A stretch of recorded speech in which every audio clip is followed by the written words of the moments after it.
Rebound is off to James. To midcourt to Magic. 2-on-1. Magic with it. Under to Byron. He'll make this one. Slam dunk. Showtime made a triumphant return for one night anyway. The Lakers looking a lot like their old selves, running up the Warriors by 22 points and warming up for the real track meet tonight in Denver.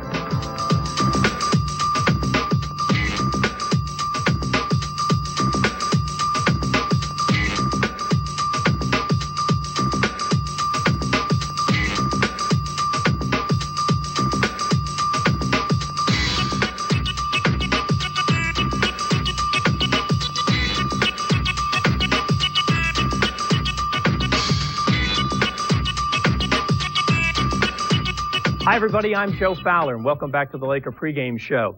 You might say the Lakers ran a couple of fast quarters last night at the Forum. Well, tonight, they'll have to run the mile. Several miles, actually. The Lakers are in Mile High to take on those nutty Denver Nuggets. They have that controversial pedal-to-the-metal style. The Nuggets are running up some impressive numbers, all right. Unfortunately for Coach Paul Westhead, they have not been as impressive as the numbers being put up by the opposition.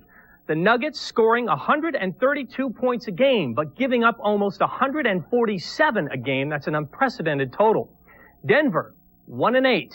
Those are the numbers that really count, the ones in the standings. But even the coaches concede, and the critics, that the Nuggets games are never boring. Having played last night, the Lakers better get the oxygen ready as they try to kick it up the Denver pace. Tonight, we'll hear from Paul Westhead as he both explains and defends a style of play that is already under heavy scrutiny in the NBA. Also, homeboy is the affectionate term that applies to Laker rookie Eldon Campbell. The #1 pick is discovering that you can go home again.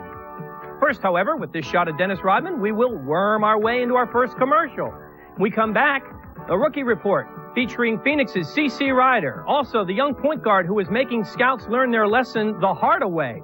Those stories and much more following our NBA News segment right after this.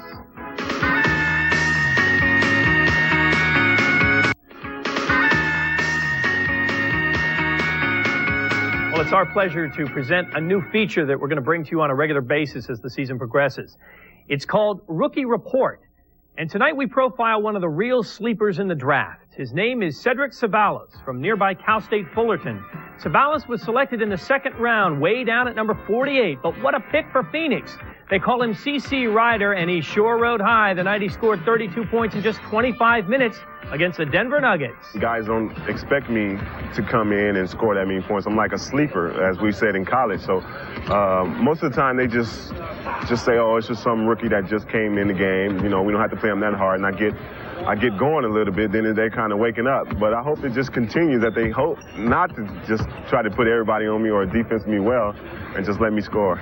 Phoenix is great for me, and I think Coach had a hard time making that pick in the draft, but he made the right one, and I'm not going to disappoint him one bit.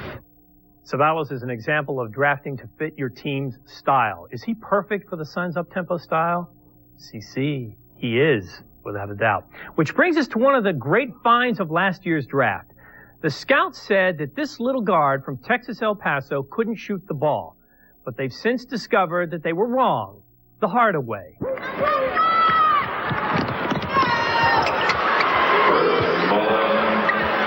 I can't do it without my teammates, though. You know, they getting open. When I go penetrate, they man drop off me, and I dish it to them. They come through with a shot.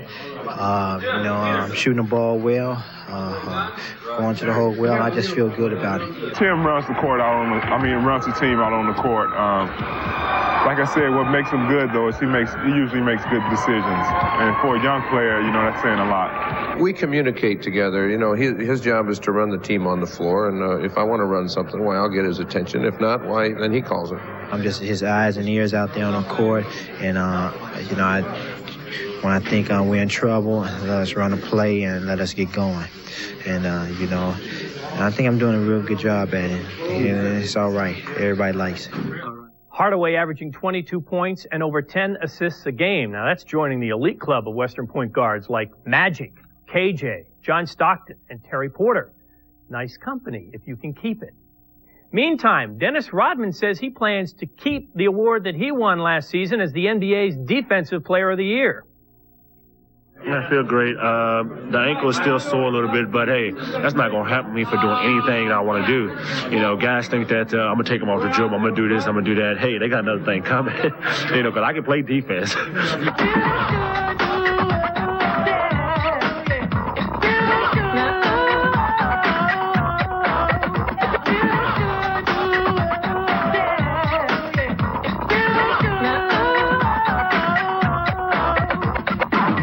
I set a goal. I want to win Defensive Player of the Year 3 years in a row. That's my goal. I want to win it this year and next year. I want to win the damn thing because I think it's mine. Because I want to give a good name as far as guys going out there playing great defense, individual defense. And if I can do it, I think it'll represent that a lot of other guys can, you know, follow me and say, hey, if he can do it, play good defense, and be a winner, hey, maybe I can do it too. Wouldn't mind seeing him in a Laker uniform in a game like this one tonight. Nuggets, they are well rested. The Lakers are not. Might not be a bad time for L of L.A. Laker rookie Eldon Campbell, home again. And that story follows when we come back.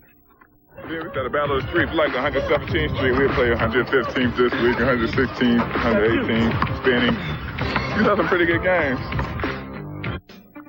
Welcome back to our pregame show. I'm Joe Fowler. A lot of people think it was Judy Garland's Dorothy who originated the line, "There's no place like home" in The Wizard of Oz. Actually, it was the writer John Howard Payne. He penned it back in 1823. But whoever said it first, Eldon Campbell is sure of one thing. As Tom Murray reports, Eldon is glad to be back.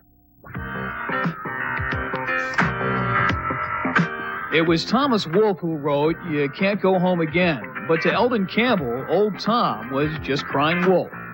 It's really changed around here. You really don't have the gangs over there like you used to have. I'm sure they had a few wannabe gangsters or, you know, whatever. There's no really big-time gangster like it used to be over there. You know, I guess it's changed. It's changed for the better over there. Eldon Campbell has come home. Home to the hood, where he grew up, in Hawthorne. Who was that on the corner? Knew somebody knew? I don't know people. I don't know new people. Yeah, I stay right around the street. Nelson. Home to the playground, where he learned the game. It's a killer in my head. Give my change. Give my change. Home to his favorite hamburger stand. Smell a big old bag of the greasy fries. And home to the heart of his family. He's kind of picky about his wash, you know. I'm picky too. He's so picky about his wash until he threw all the black clothes in with the white clothes the other day. It was only towels.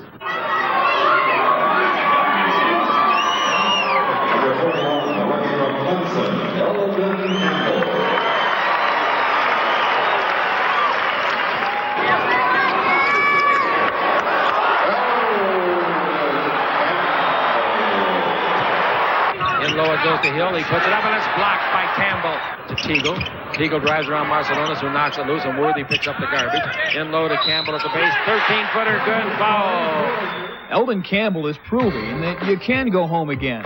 The big kid who left L.A. to attend college all the way across the country in Clemson, South Carolina, has even come home to his home team, the Lakers. Imagine L with L.A. Sweet dreams, they do come true. And here's Pritchard in deep. It's blocked again by Campbell. I won't admit to being nervous, but I probably will be. I'm not, you know, I'm sort of like a laid-back type of guy, and, you know, everybody, you know, say, hey, he's never nervous. But, you know, I get nervous. I'm human. And it probably just doesn't show, but I'm going to be really excited and just, you know, anxious. I just want to do well. I want to know, like, when he's playing professional ball out there with the teams, like, since he's a rookie, I was wondering, like, is a lot of intimidation, all that, or if he's comfortable playing with him. That's a good question. Oh, it was a good question. I'll give him credit. I didn't know he had it in him. It's the same. It's you just have to move up a level. You can't be worried about being intimidated, or, you know, if you do, you be out there in the show. So you just have to be out there. You playing ball with them, you making money just like they are. So, you know, you have to do your best, and you want to win. The Campbell story is reminiscent of another L.A. kid who grew up in the shadow of the Forum, only to wind up being featured in it. Byron Scott can say, "Hey, Holmes, welcome back," while L of L.A. says, "It's good to be here."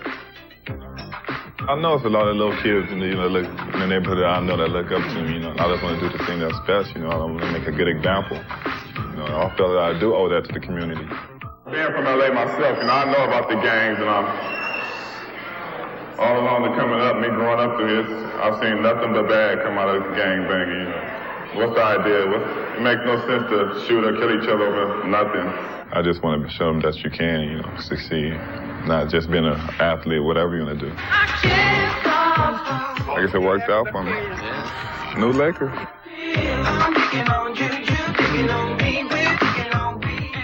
The Lakers' opponent tonight, the Denver Nuggets, may be lacking wins. They're 1-8. But there's no shortage of stories or controversy insofar as their basketball team is concerned. Starting small and working up, there is this young man right here, rookie guard Chris Jackson, the third pick in the draft, the kid who left LSU to turn pro after his sophomore season. Well, we don't have to tell Jackson to shoot. He'll put it up there. Rasmussen gets his hand on it. There's Jackson for the one-hander. This was Chris scoring 26 points in only 25 minutes in his NBA debut last week. He makes it look easy, but it isn't. Because every day, Chris Jackson takes medication for Tourette's syndrome, a disorder that seriously affects the nervous system. Chris missed Denver's first 5 games while doctors corrected a medication problem that had affected Jackson in college. It never affected my play. It's just that I was so sluggish and I started gaining weight because we had a 40-something game season and we practiced year-round. And I played like most of the whole game or all of the game and practice and played the games. And I started the season with 155 pounds and ended it with 172. I mean, playing all those games, no way I was supposed to gain that much. So it affected me a lot on weight and just feeling bad. With the medication now I'm on, I'm 100% right now. Mentally, I'm where I want to be. I'm not thinking about so many things. I'm not feeling frustrated like I was during the season. Physically, I'm in better condition, and that always helps when you're in better conditioning. So I'm where I want to be right now. Then, right in the middle of that same Denver backcourt, there is this dramatic story of Todd Lichty. The second-year guard from Stanford shattered his ankle in 6 places in a very bad car accident last spring. Sadly, Todd's girlfriend, Kirsten, was killed in that crash, and that shattered his spirit. But defying both the odds and maybe the fates, Todd Lichty is back, averaging close to 20 points a game and doing the best that he can to cope with his loss. You can, just kind of crawl into a hole or whatever and be a burden on others around you, or try to make the best of it and, try to make, the world a better place. I'll never forget her. It's just something that, you just have to go on. There's no choice, really. There's no other direction but to go on. But I'll always remember her. And speaking of stronger, how about this familiar face right here? Orlando Woolridge, the former Laker, thriving as a Denver Nugget. Oh, now number 3 in the NBA, scoring at over 29 a game. From the Lakers bench, he's the main man in Mile High. It's a big jump. It's a fun jump. My only regret was I wasn't put in a position where I could do some of these things with the Lakers. It's not that I couldn't do those things. I just wasn't put in a position to do it. So, here I'm getting an opportunity to play. I'm getting a chance to do some things with the ball, and I'm having some fun. We gave up 100 and something in the first half. It's tough when you see those numbers, just peel off. But we're trying to be positive. There are a lot of good things happening, and unfortunately, we're not playing horseshoes, but we are getting closer and closer. As long as you got Magic, as long as you got James, you're going to win some ball games. So I'm wishing them the best. I hope they wish me the best. Another Nugget knocking him out is Walter Davis. Davis, number 10 in scoring at over 25 points a night. Sweet D doing it at 35 years young. But the big controversy in Denver continues to be our old friend Paul Westhead. Now, 9 days ago, the controversy grew hotter still when the Phoenix Suns torched the Nuggets for 107 points in one half. It was the first 100-point half in NBA history, dating back 44 years to 1946. And Ted Green was there to see Phoenix having fun in the sun. Yeah, and fun at Denver's expense, Joe. But you know what that head-turning half really did was to re-raise the question, will this innovative style work in the NBA the way it successfully worked for Westhead in college? Now, when I spoke to Paul, he said he's well aware that in the big show, everybody is skeptical. I just kind of came and did my thing. It wasn't anybody knows me. No one should have been surprised. I guess a lot of people didn't know me. That's why you hire me as a coach. You wouldn't want me to do it Joe's way. I'm not Joe. Now, what you'll see tonight is the Nuggets pushing it up like their pants are on fire when they have the ball. Then when they score, they make like a laundry and press all over the place. Here's how Westhead describes the Nuggets kamikaze style. We have eliminated the 5-second breather. You know, the moment that you score on us, we're going to take the ball to the net and try and score as quickly as humanly possible. And that may be in 3 or 4 seconds. And the moment we score on you, we're going to defend you instantaneously. So we've eliminated all the little momentary breathers.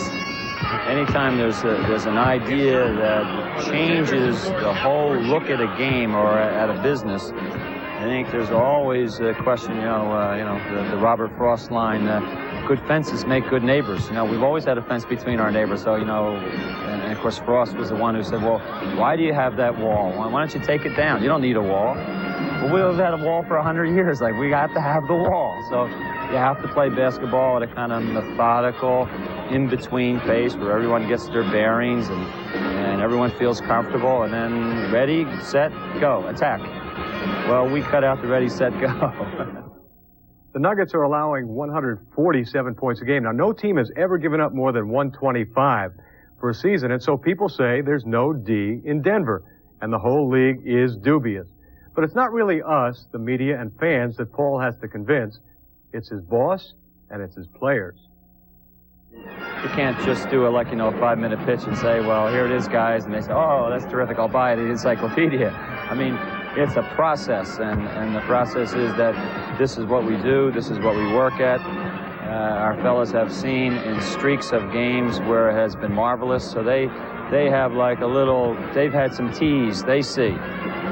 They have not gotten the finished product yet, and of course in a sense, that's the tightrope that I'm walking. I'm going to stay with this system until they can get the whole deal. They can experience some victories, and then if they say, well, I don't want to buy the encyclopedia, then that's up to them. But at this time, I'm not leaving the house until they see all 26 books.